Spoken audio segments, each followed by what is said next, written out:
3 రోజుల క్రితం తీసుకున్నటువంటి చంద్రబాబు ప్రభుత్వం సంవత్సర కాలంలో ఏ రకంగా ఆంధ్ర రాష్ట్ర ప్రజలకి వెన్నుపోటు పొడిచిందో, ఒక కార్యక్రమాన్ని పిలిపిస్తే ఆంధ్రప్రదేశ్లో ఉన్నటువంటి ప్రజలందరూ ఏ రకంగా ఆ కార్యక్రమంలో పాల్గొన్నారో, ఏ రకంగా సక్సెస్ అయిందో, అన్ని వర్గాలు కూడా ఏ రకంగా ఆ కార్యక్రమంలో భాగస్వాములయ్యారో మనం చూసాం. దీన్ని ఎలాగైనా సరే డైవర్ట్ చేయాలి, దీన్ని ఏ రకంగా సరే వైఎస్ఆర్ కాంగ్రెస్ పార్టీ శ్రేణుల్ని దూరంగా పెట్టాలి అనే ఒక ఉద్దేశంతో ఈరోజు చంద్రబాబు నాయుడు గారి ప్రభుత్వం వ్యవహరిస్తున్నటువంటి తీరు ఆంధ్ర రాష్ట్ర ప్రజలే కాదు, యావత్ భారతదేశం అంతా కూడా చూస్తూ ఉంది. ప్రభుత్వం అధికారంలోకి వచ్చినప్పుడు ఎన్నికలకు సంబంధించినటువంటి ఎన్నికల మేనిఫెస్టోని, ఎన్నికల ముందు ఇచ్చినటువంటి మాటల్ని అమలు చేయాల్సింది పోయి పూర్తిగా దౌర్జన్యపూరితంగా, అరాచకంగా, అన్యాయంగా చట్టాన్ని చేతిలో తీసుకుని వ్యవహరిస్తున్నటువంటి తీరు సంవత్సర కాలంలో చూసాం మనం. ఈ రాష్ట్రంలో అధికారంలోకి ఎలా వచ్చారండి మీరు? జగన్మోహన్ రెడ్డి గారి కన్నా ఎక్కువ చేస్తామని మా ఎన్నికల మేనిఫెస్టో ఇది అని చెప్పని వచ్చారు. కానీ ఆంధ్రప్రదేశ్లో జరుగుతుంది ఏంటి? మీరు చెప్పింది ఏంటి? ఈరోజు జరుగుతుంది ఏంటి? పూర్తిగా రెడ్ బుక్ రాజ్యాంగం నడుస్తుంది. ఎవరైనా సరే, ఎవరైనా బాగున్నారా ఆంధ్రప్రదేశ్ ప్రజల్లో? అత్యధికంగా మోసం చేసింది ఈ కూటమి ప్రభుత్వం ఎవరిని అంటే మహిళల్నే మోసం చేసింది.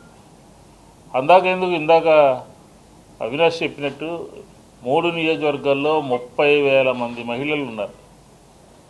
అమరావతిలో జగన్మోహన్ రెడ్డి గారు వారందరికీ ఇల్లు ఇచ్చారు. ఈ కూటమి వచ్చిన తర్వాత మొట్టమొదటిగా తీసుకున్నటువంటి నిర్ణయం ఏంటంటే ఈ 30,000 మందికి విజయవాడ నగరంలోనూ, గుంటూరు నగరంలోనూ మొత్తం 50,000 మందికి ఒక్క కలంపోటుతో అందరికీ రద్దు చేశారు ఇళ్ల పట్టాలు. కొత్తగా ప్రత్యామ్నాయంగా వేరే చోట ఇల్లు ఇస్తామన్నారు. సంవత్సరమైంది, ఎక్కడన్నా మీరు ఇచ్చారా మహిళలకి? అసలు మహిళల గురించి మాట్లాడేటటువంటి నైతిక హక్కు తెలుగుదేశానికి ఉందా? ఆంధ్రప్రదేశ్లో మహిళల గురించి మాట్లాడేటటువంటి నైతిక హక్కు మీకు ఉందా అని చెప్పని అడుగుతా ఉన్నాం. ఇంకొక విషయం ఏంటంటే జగన్మోహన్ రెడ్డి గారు 5 సంవత్సరాల ప్రభుత్వంలో అత్యధికంగా లబ్ధి చేకూరింది మహిళా లోకానికి. మహిళా లోకం గురించి మా ప్రభుత్వం ఎక్కువగా ఆలోచించింది అని చెప్తాం.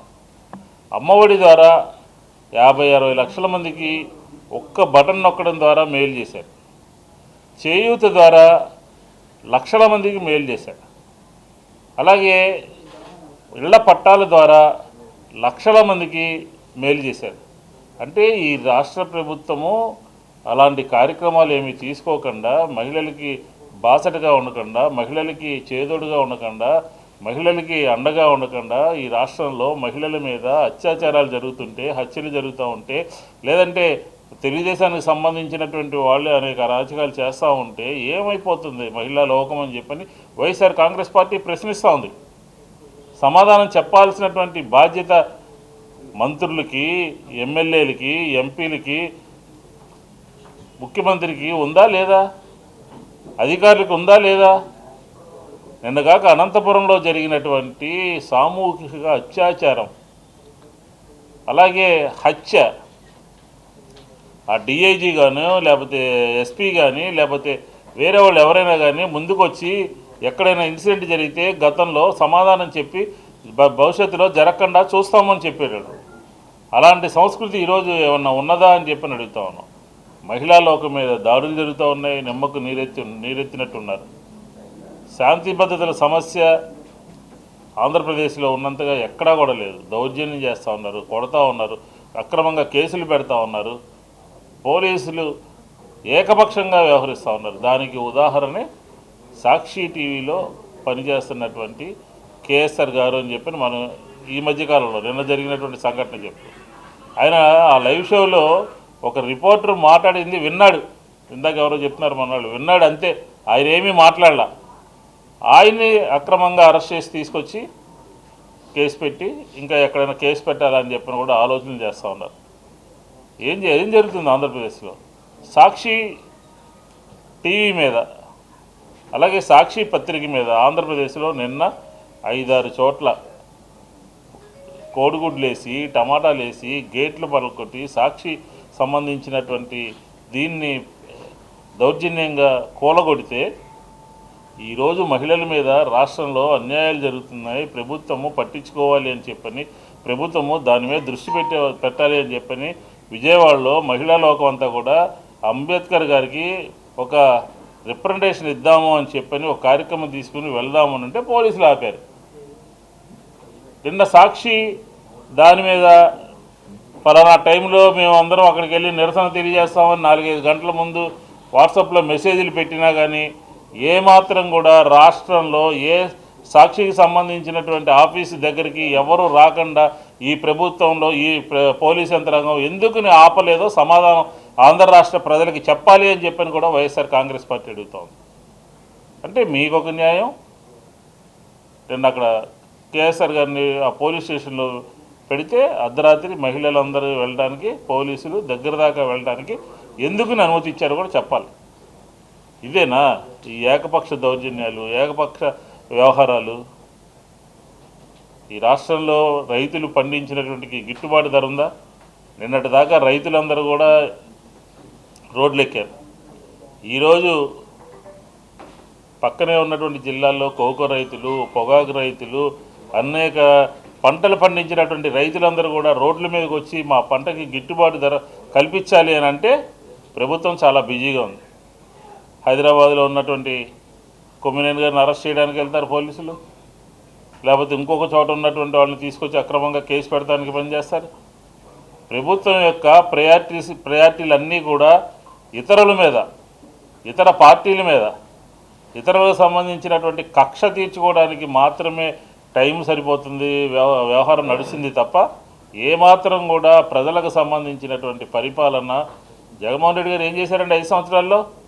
ప్రభుత్వం ప్రజల దగ్గర చేరువవ్వాలనే ఉద్దేశంతో సచివాలయం వ్యవస్థ తీసుకొచ్చారు, వాలంటీర్ వ్యవస్థ తీసుకొచ్చారు, డోర్ డెలివరీ సిస్టమ్ తీసుకొచ్చారు, అలాగే ఎండిఓలకు సంబంధించి వ్యవహారం, ఇవన్నీ జగన్మోహన్ రెడ్డి గారి కార్యక్రమాలు అన్నీ రద్దు చేసేసి వీళ్ళ ఏకైక ఎజెండా ఏంటంటే సాక్షి మీద దాడి చేయటము, లేకపోతే అక్రమంగా కేసులు పెట్టడము. ఈ రకమైనటువంటి శాంతి భద్రతల సమస్యను ఆంధ్రప్రదేశ్లో సృష్టిస్తూ ఉంటే మీకు ఓటు వేసిన వాళ్ళు మేము ఎందుకు ఓటు వేసామా అని చెప్పి అనుకుంటున్నారు. అనుకున్నటమే కాదు, స్వయంగా వైఎస్ఆర్ కాంగ్రెస్ పార్టీ ఇచ్చినటువంటి పిలుపులో పాల్గొని ఆ కార్యక్రమాన్ని జయప్రదం చేస్తే దాన్ని డైవర్ట్ చేయడం కోసం మీరు మహిళల మీద ఏదో వైఎస్ఆర్ కాంగ్రెస్ పార్టీ చేసిందని చెప్పి మా లీడర్ కానీ, లేకపోతే భారతమ్మ గారు కానీ, లేకపోతే వైఎస్ఆర్ కాంగ్రెస్ పార్టీ కానీ, జగన్మోహన్ రెడ్డి గారు కానీ మహిళల పట్ల ఎంత గౌరవభావంతో ఉంటారో మా కార్యక్రమాలు, మా ప్రభుత్వ పరిపాలనలో మేము చేసినటువంటి కార్యక్రమాలు చూడండి. మీ కార్యక్రమాలు ఏంటి?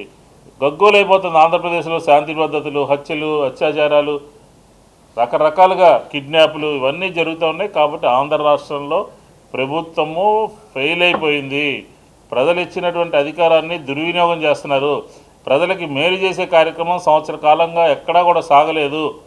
కాబట్టి ఎన్ని విషయాల్ని కూడా వైఎస్ఆర్ కాంగ్రెస్ పార్టీ అనేక సందర్భాల్లో అనేక ఫోరమ్స్ మీద ప్రజలకి తెలియజేస్తూ ఉన్నాం. రాబోయే రోజుల్లో ఈ విధానాలు మార్చుకోకపోతే దౌర్జన్యపూరితమైనటువంటి పోలీసుల ఏకపక్ష నిర్ణయాలు, అలాగే అత్యాచారాలు, శాంతి భద్రతల సమస్య, వీటన్నిటి మీద కూడా ఒక కార్యాచరణ ప్రణాళికని రూపొందించుకుని ప్రజల దగ్గరికి వెళ్తాము అని చెప్పని కూడా ఈ సందర్భంగా చెబుతూ, కేఎస్ఆర్ గారి మీద పెట్టినటువంటి అక్రమ కేసుని వైఎస్ఆర్ కాంగ్రెస్ పార్టీ తీవ్రంగా ఖండిస్తూ ఉంది.